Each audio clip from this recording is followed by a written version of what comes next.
Hello, welcome to the video on Polygon Sum with regular polygons. What you need to know about this video is I'm going to show you how to use the Polygon Sum conjecture, just the top part of this, 180 times the number of sides minus 2. I'm going to show you how to apply it to figures that are regular, or equiangular, figures that have all angles the exact same measure.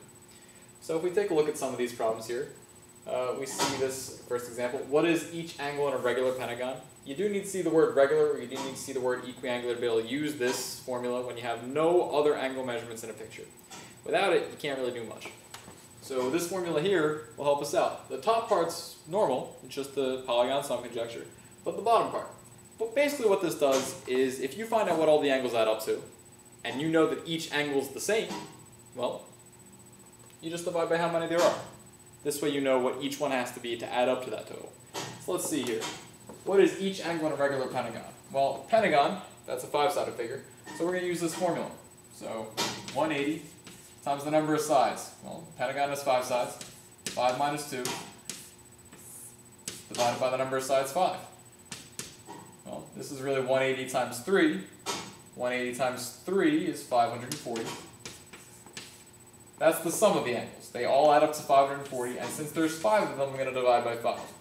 When I divide by 5, I get 108 degrees. Every angle in a regular pentagon is 108 degrees. Okay?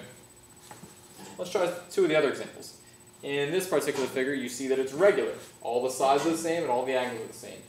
It's a triangle, so we can use our formula right here since we know all the angles are the same. You really don't need to use the triangle. You don't need to use the top part here. You should know that triangles have 180 degrees, but if you forgot, the formula would look like this. 180 times the number of sides minus 2, 3 minus 2, divided by the number of sides, the number of angles, 3. So 180 times 3 minus 2, that's 180 times 1, which is 180.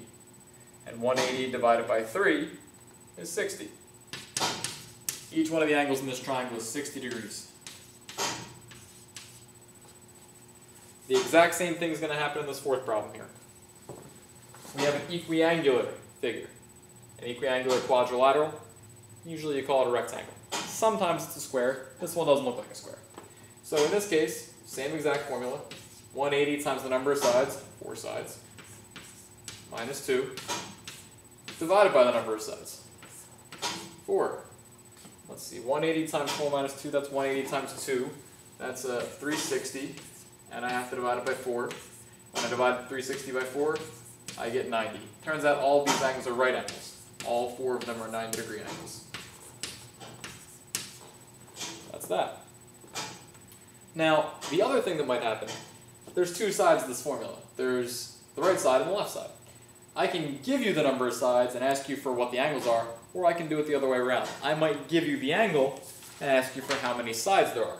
So let's say that you had a problem where I told you one of the angles was 156 degrees.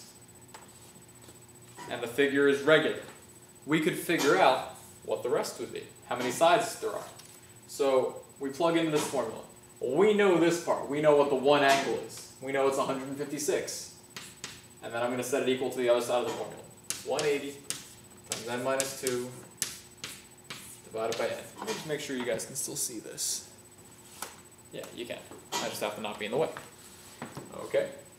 So when you want to solve these problems, basically, you could consider this to be cross multiplication. You can consider this to be over 1. And basically you're just going to, or you can just think of it as you're multiplying both sides by n. So I multiply the left side by n, I get 156 times n, which is 156n. The right side is just pretty much going to stay the same, because it'd be 1 times that, or just 180 times n minus 2. Well, I have to distribute. I can't really do anything with this yet. I have to distribute the 180. So 156n stays the same. 180 times n is 180n. 180 times negative 2 is minus negative 360. So I have to solve this. I've got an n on the left. Why don't I get my other n on the left too? Subtract the 180n.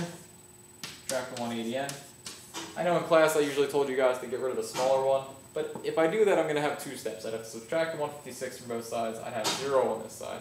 I'd have to add the 360. And that's more of the writing than I'd really rather do. So I'm just going to subtract the 180. 156n minus 180n is negative 24n.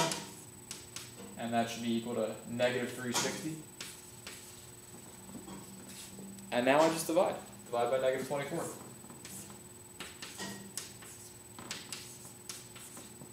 And I believe that gives me 16, I think. 15. Yeah, 15 sides. There are 15 sides to this polygon. If I want to make sure that I'm right, I can plug 15 into this formula. 180 times 15 minus 2 divided by 15, and it should work. That'd be 180 times 13, and then I would divide by 15, and I should get that 156. If you'd like to see one more, I can erase this real fast. Oops, drop that. We'll look at one more of these. If instead I told you that the interior angle sum, the one angle inside the polygon happened to be, let's go with 157.5.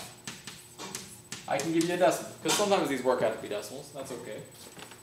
So if you know the one angle, you know the left side of this, and it's equal to that.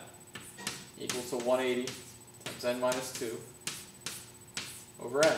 And you just do the exact same thing we did. Multiply both sides by n to get rid of the denominator here. Or you can consider it to be cross multiplication, in which case it's still 157.5 times n. Whatever you're more comfortable with. And then 1 times this, or just leave it be. If you're multiplying both sides by n, then the n's would cancel here and you'd be left with this anyway. 180 times n minus 2, parentheses. If you'd like to, you can distribute this as you go, so you don't have to write another line, which I just forgot to do. 157.5 n. Now I have to distribute 180 times n is 180 n. 180 times negative 2 is negative 360 n. When you do these problems, you're always going to notice that you're going to get this same line on the right. The only thing that's going to be different is this on the left. And then, oops, I don't need an n there. I don't know why I put an n there. And then we do the same thing we were going to do as before. Here I subtract 180n, here I subtract 180n. Trying to get my n's alone. These cancel, leave me with negative 360 on the right. On the left, that should leave me with negative 22.5. And then all I do is divide by negative 22.5. Canceling those, leave me with n. Negative 360 divided by negative 22.5, oops, is 16.